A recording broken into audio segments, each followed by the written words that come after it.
तो आप सब लोग ये ज़रूर जानते हो कि अजमेर शहर में हमेशा से ही तोप के धमाके के साथ रोज़ा खोला जाता है। बल्कि रोज़ा ही नहीं, यहाँ पर सहरी भी तोप के साथ ख़त्म की जाती है। उसके अलावा ऐसी कई चीज़ों की शुरुआत अजमेर शहर में तोप के धमाकों के साथ ही शुरू होती है। तो सवाल ये उठता है कि आखिर ये रिवाज शुरू कैसे हुआ? पहली बार इस तोप को चलाने वाले इंसान आखिर कौन थे और उन्होंने ये रिवाज क्यों शुरू किया था? क्योंकि हमें ये पता है कि पूरी दुनिया में रोज़ा अजान के साथ रखा जाता है और सहरी भी अजान के साथ ख़त्म होती है, और जब रमज़ान का वक्त शुरू होता है तो इन दोनों ही चीज़ों के लिए एक टाइम टेबल मुकम्मल किया जाता है और उसी टाइम टेबल को लोग फॉलो करते हैं। तो उस टाइम टेबल को देखकर अलग अलग जगहों पर अलग अलग तरीके से रोज़ा रखने और रोज़ा खोलने की शुरुआत होती है। मतलब कई जगहों पर अनाउंसमेंट किया जाता है मस्जिदों में और कई जगहों पर सायरन का इस्तेमाल किया जाता है। लेकिन अजमेर शरीफ एक ऐसा लौता शहर है जहाँ पर तोप के धमाके का इस्तेमाल किया जाता है रोज़ा खोलने के लिए। तो चलिए देखते हैं कि इसके पीछे की सच्चाई आखिर है क्या।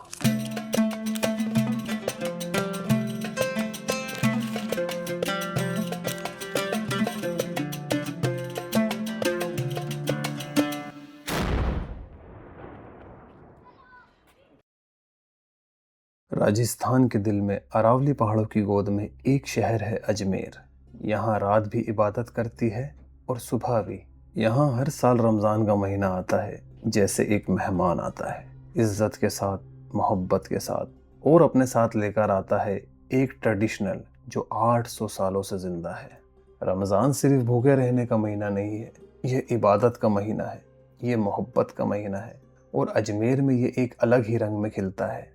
तो हम बात करने वाले हैं अजमेर शहर में चल रही उस तोप की जिसकी आवाज़ से लाखों रोज़े खुलते हैं, जिसकी आवाज़ में 800 साल की यादें हैं, जिसने आज भी अजमेर शहर में अपना वजूद कायम रखा है। ये तोप अजमेर शहर में मुग़लों के ज़माने से है। कुछ कहते हैं कि अकबर के वक्त से आई, कुछ कहते हैं बाद में आई, लेकिन हम सबको ये पता है रमज़ान में जब ये बोलती है तो रोज़ेदार समझ जाते हैं कि वक्त हो गया है। हर साल रमज़ान से पहले तोप की साफ़ सफाई होती है, उसे तैयार किया जाता है जैसे एक सोल्जर अपने हथियार को तैयार करते हैं। यहाँ भी ये काम इबादत की तरह होता है। अजमेर शहर में तोप का इस्तेमाल रमज़ान में सहरी और इफ्तार के लिए होना, ये एक ऐसी परंपरा है जो सिर्फ अजमेर की है। दिल्ली और हैदराबाद में भी इसको चलाने का रिवाज था, लेकिन अजमेर की बात अलग है क्योंकि यहाँ ख्वाजा साहब का आस्थाना है, यहाँ की हर चीज़ में रूहानियत है। ये तोप चलाने का रिवाज मुग़ल सल्तनत से चला आ रहा है। अकबर, जहांगीर, शाहजहां, सब ने इस दरगाह की ज़ियारत की, सब ने इस मिट्टी को अपनी पेशानी से छुआ और इस रिवाज को अपनी हुकूमत में शामिल किया। लेकिन सबसे बड़ी बात यह है कि जब मुग़ल साम्राज्य ख़त्म हुआ, जब अंग्रेज़ों ने हिंदुस्तान में अपनी हुकूमत करी और उसके बाद जब अंग्रेज़ों से हिंदुस्तान को आज़ादी मिली, तब से लेकर अब तक तोप की ये रिवायत ज़िंदा रही, क्योंकि इसे कोई हुकूमत नहीं चलाती थी, इसे चलाने का काम था ख्वाजा गरीब नवाज के दरबार में रहने वाले उनके चाहने वालों का। अस्सलाम वालेकुम, मेरा नाम है फौजिया ख़ान तोपची। मेरे वालिद का नाम मरहूम मोहम्मद अनीस तोपची, मेरे दादा बुंदू शाह तोपची, मेरे दादा के वालिद कल्लू शाह तोपची। ये हमारी जो परंपरा चल रही है, 7 पीढ़ी गुजर चुकी है इस काम को करते करते, ये 8वीं पीढ़ी चल रही है।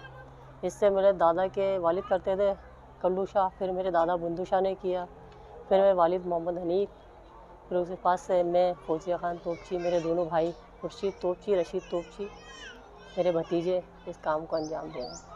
मैंने ये तोप चलाना सीखा है 8 साल की उम्र से। मैं 8 साल की थी, छोटी थी, जब से मैंने इस काम को अंजाम देना चालू किया। पहले शुरू में एक बार चलाई मैंने तो थोड़ा सा डर सा महसूस हुआ, फिर उसके बाद मुझे डर नहीं लगा। ये रमज़ान में चलती है, सहरी जगाने की, फिर सहरी ख़त्म होने की, फिर शाम को रोज़ा खोलने की। अपने यहाँ की तोप चलती है, फिर पूरे अजमेर शहर में रोज़ा खोला जाता है।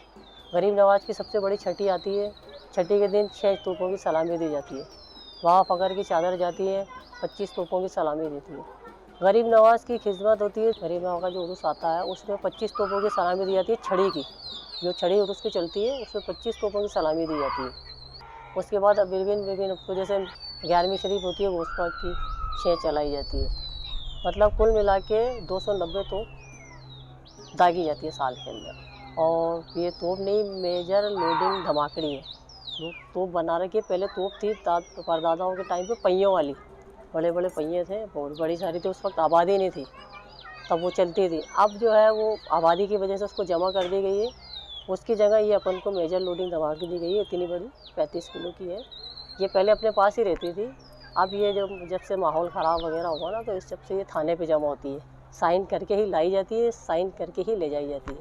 सिर्फ रमज़ान में 1 महीने अपने पास रहती है ये, हर जुमे पे चलती है। हर जुमे पे 4 तोपों की सलामी दी जाती है नमाज के बाद। चाँद के ऊपर किसी चाँद में 5 चलती है, किसी चाँद में 2 चलती है, किसी में 3 चलती है, किसी में 1 चलती है। ये अकबर बादशाह के टाइम से चला आ रहा है सिलसिला और अभी तक चल ही रहा है। हाँ, हमारे को यहाँ से कोई कुछ नहीं है, सिर्फ हमें दरगाह कमेटी से 1500 रुपये बारूद सरफा दिया जाता है। मतलब कोई तनख्वाह वगैरह कुछ भी नहीं है। मतलब फी सिबिलिल्लाह जो बुज़ुर्ग करते आए ना खिदमत, वही अपन कर रहे हैं। बस गरीब नवाज सरकार ने नवाज रखा है, ऐसे सरकार नवाजते रहें और हम इस काम को अंजाम देते हैं। इसमें जो है शिकार वाली जो बारूद होती है ना, वो मिलाई जाती है। 1.5 डब्बा बारूद डाला जाता है शिकार वाला। उसके बाद जो है पहले तो वो इस्तेमाल करते थे कागज़, तो वो डांट के उड़ के जाता था तो आग लगने का डर रहता था उस टाइम के दौरान। अब हम लगाते हैं कंडे, गोबर आता है ना, सूखा हुआ थापड़ी है, वो आती है, उसको ठोका जाता है। बारूद डाल के उसको ठोका जाके 5 किलो हथेड़े से उसकी ठुकाई की जाती है। ठुकाई करके फिर उसको हवाई फायर ऐसे ऊपर रखा जाता है। उसके कान रहता है यहाँ छोटा सा छेद है, सुई से उसको होल किया जाके उसमें रंजक डाली जाती है। फिर जब से ऐसे इशारा होता है ना वहाँ से, फिर उसको रंजक को लगाया जाता है अगरबत्ती दिखा के, तो फिर हवाई फायर होता है। अभी रोज़े की जब तोप चलेगी ना, तो वहाँ से चपरासी छड़ी हिलाएगा, वो छड़ी का इशारा देगा, फिर यहाँ से तोप चलेगी। ऐसे ही छड़ी का इशारा हर जुमे पे दिया जाता था मोरसली के नीचे से दरगाह शरीफ में। मगर उस वक्त आबादी नहीं थी ना, तो वहाँ से वो तोप का इशारा देता था, पहली चल गई, फिर दूसरी चल गई, फिर तीसरी चल गई। मगर अब अपन भी समझने लग गए ना टाइमिंग के हिसाब से नमाज की, अपन चारों तोपें अंजाम देते हैं सही तरीके से। अच्छा, आज तक कोई गलती नहीं हुई अपनी। ये तोप चलने से आस पड़ोस वालों किसी को नहीं, किसी के नहीं। आस पड़ोस वाले जितने भी हैं सब ने अपन को लिखत में दे रखा कि ये सरकार की खिदमत है, इसी से हमें कोई सौकार कोई नहीं। अगर हमारा कोई जानी माली नुकसान भी होता है तो हम जिम्मेदार हैं क्या, और अल्लाह के करम से आज तक किसी को कोई नुकसान नहीं है। तो जैसा कि मैंने इनका इंटरव्यू लिया, इन्होंने मुझे बताया इनकी ऐसी कई पीढ़ियाँ मुग़ल काल से अब तक इस काम को अंजाम देती हुई आ रही है। तोप चलाना उनके लिए एक काम ही नहीं बल्कि एक खिदमत है, और आगे भी इसी तरीके से ये लोग अपनी इस खिदमत को अंजाम देते रहेंगे। तोप चलाने में जो भी मटेरियल वो यूज़ करते हैं वो इनका अपना होता है, और करीबन पूरे साल भर में 200 तोपों को चलाया जाता है अजमेर शहर में। इन्होंने हमको ये भी बताया कि इस तोप को चलाने का जो सिग्नल है वो दरगाह शरीफ से मिलता है।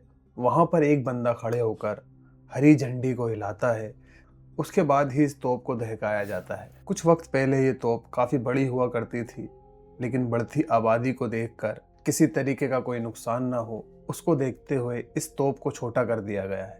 पर आज भी कई मौक़ों पर बड़ी तोपों का इस्तेमाल किया जाता है जो इन लोगों को गवर्नमेंट प्रोवाइड कराती है। वैसे तो दुनिया में काफ़ी आवाज़ें हैं, कुछ आवाज़ें गुजर जाती हैं, कुछ आवाज़ें रह जाती हैं, और अजमेर में ये तोप की आवाज़ 800 साल से गूंज रही है। क्योंकि ये सिर्फ लोहे की आवाज़ नहीं है, ये आवाज़ है मोहब्बत की, ये आवाज़ है ख्वाजा गरीब नवाज के एक छोटे से शहर अजमेर की।